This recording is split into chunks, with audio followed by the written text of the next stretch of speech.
Good morning. This is Gary Sly, episode 3 of The Legacy of Handmade Objects. I'm on location today. I'm in Louisville, Kentucky. Right now I'm at the Zachary Taylor National Cemetery. Talk a little bit about why I'm here at the Zachary Taylor National Cemetery for a minute and my love for presidential trivia. Talk some about the handmade objects that are prominent here, which may have to kind of stop and think a little bit about, but there's some beautiful sculpture and architecture here. And then finally, I want to talk some today about collecting cross-stitch and other patterns when we're traveling. And when I get back to Florida, I'll show you some other examples of that. Mostly, though, I just wanted you to come along with me on my travels today and kind of see what's here. You can see over my shoulder there the beautiful colors as the leaves are changing here in Kentucky. I've been fascinated with presidential trivia and American history and all sorts of history for most of my life. I'm one of those presidential fact nerds. I can tell you just about anything you want to know about any president. And one of the things I've done over the last decade or so is I've visited the burial sites of all the United States presidents. This trip that I'm on right now is taking me through a swath in the middle of the country, and I'll be visiting 4 presidential burial sites here. Probably will not be remote with you guys for all 4 of those, but if you're interested, you can certainly look at pictures on Instagram or Facebook. I did want to stop today and talk a little bit about Zachary Taylor and the National Cemetery that has grown up around his grave, and just kind of talk a little bit about the significance of this place. Zachary Taylor was born in my home state of Virginia. He lived and died as an Army soldier, and that's probably what he's most well known for. He was the 12th president of the United States, died here in Louisville. No, actually, I take that back. He died in Washington, D.C. He died in office after being president for only 16 months, and then was buried here in Louisville, which is where he lived at that part of his life. Not as well known as many other presidents. I think probably the thing that distinguished him most during his 16 months as president was that he was fighting really hard to keep the Union together. He died in 1850, and as you know, the Civil War began 15 years or 12 years later and ended 15 years later, so perhaps his efforts were not as successful as he had hoped they would be. So I'm going to flip the camera around. I'm going to walk around a little bit and show you some of the sights here.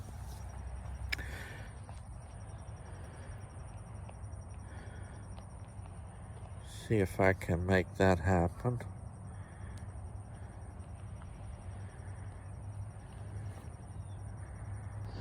So we have a memorial, sculptor memorial. I try to tie in the theme of the legacy of handmade objects whenever possible. And I thought I'd focus just a little bit on sculpture and stonemasonry today. Very impressive monument here to Zachary Taylor, and his statue is at the top. One of the things I think about a lot is how those of us who like to do handmade objects really do borrow from all sorts of different medium. I've looked at woodwork, at stonemasonry, at artwork, paintings, that sort of things to gain influence and inspiration for what I do with needle art. So I do think it's significant that when you think about these tombs that were built back in the 1850s, that they were done by hand. There wouldn't have even been an electronic or electric supplement to help with those. Now this is the actual tomb of Zachary Taylor. There's a temporary tomb in the side of the hill here, over on the side where his body would have rested first. and then they would have built this rather impressive tomb for him later. There you can see old Zachary, the Army soldier, at the top of the monument here in Louisville. It's a crisp, cool day today in the 50s. I think we're gonna probably see some of the first frosts of the year up here in Kentucky this week. For some reason, people have dropped coins all around the outer door of the tomb there of Zachary Taylor and his wife. I suspect some folks think it's maudlin to tromp around in cemeteries, but in many parts of the world, cemeteries are considered as parks. I know that in Paris and other parts of Europe, people will go to cemeteries and have picnics. They're often beautiful places, and I've certainly traveled in some unusual locales to try to find the presidential grave sites that I look for. That's that tomb where Taylor's body would have been placed before the larger tomb was built and dedicated. Of course, if you've been to a military cemetery anywhere in the world, you're always impressed, sobered by the rows and rows of veterans, some killed in action, some who died later, all who gave of their lives and their successes in service to our country. There's something impressive and, as I say, quite sobering about those rows of tombstones and the sacrifices that they represent. We always have to be mindful of that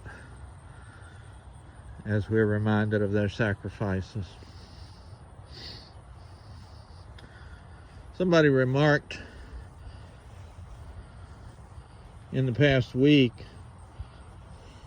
that in some ways my floss tube is not all about floss.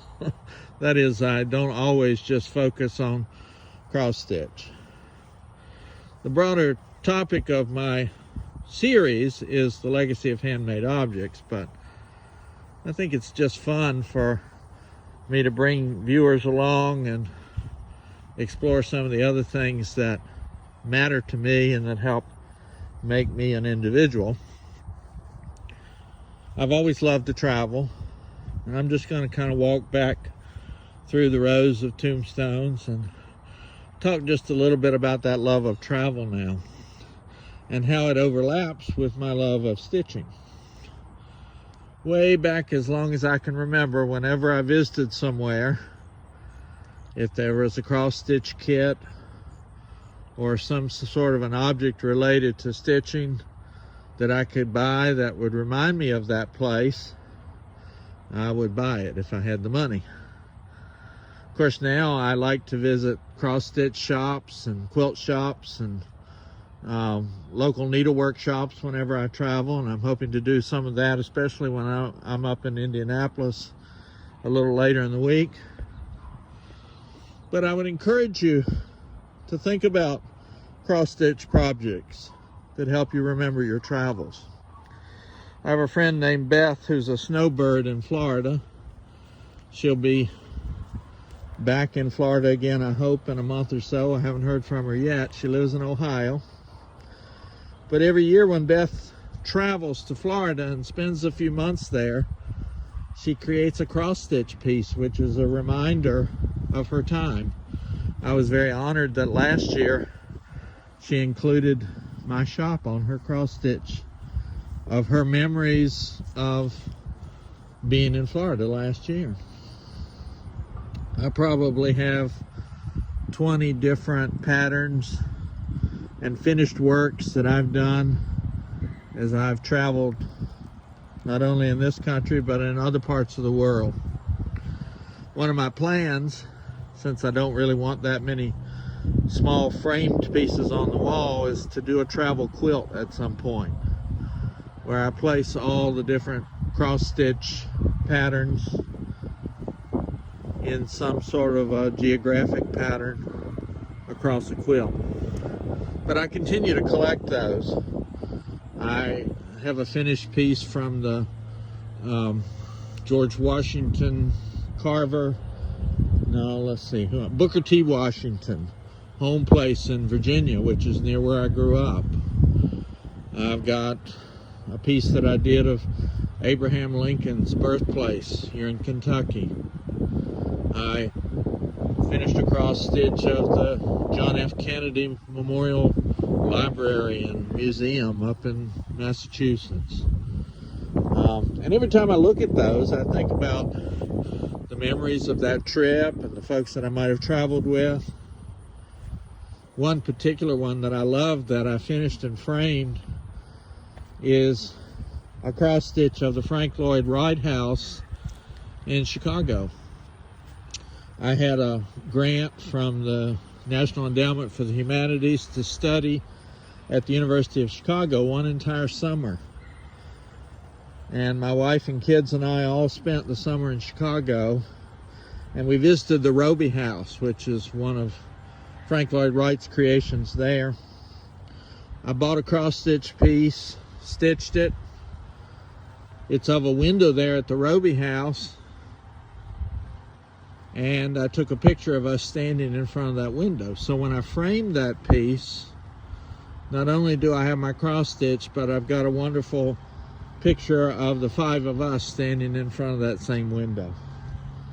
And of course it takes me back all the time to that wonderful summer that we spent in Chicago. So my message to stitchers today, and quilters and all the rest of you who do the kind of fiber art that we love, is to think about creating memories. Memories that you can look back on and reminisce about and think about with your family and friends. And you know, a lot of time I find that stitchers tell me their children do not want the pieces that they stitch. Probably my guess is the reason there's a reluctance there is that they don't have a story to go with them. They're just a stitched piece of sometimes a very beautiful pattern, but not necessarily something that has meaning for them. I guarantee you, whenever my children look at that picture of us standing in front of Roby House in Chicago, that they will cherish that, and I suspect they'll probably argue over who gets that piece when I'm gone. So that's a way to be sure that some of the things that we spend our time and energy on actually survive and are carried on forward. Well, I've enjoyed spending a little time with you today. It's a beautiful October midday. I think I'm going to go over and explore Churchill Downs and the Kentucky Derby Museum while I'm here in Louisville as well. And then I'm on to Indianapolis. There I'll visit the burial site of Benjamin Harrison. An hour and a half away from there in North Bend, Ohio, I'll see the burial site of William Henry Harrison, his grandfather. And then on up to Grand Rapids, where Gerald Ford is buried. So I'll sign off for now. Hope to see you guys on Floss Tube and around about. Remember the value of the legacy of handmade objects. Take care. Bye-bye.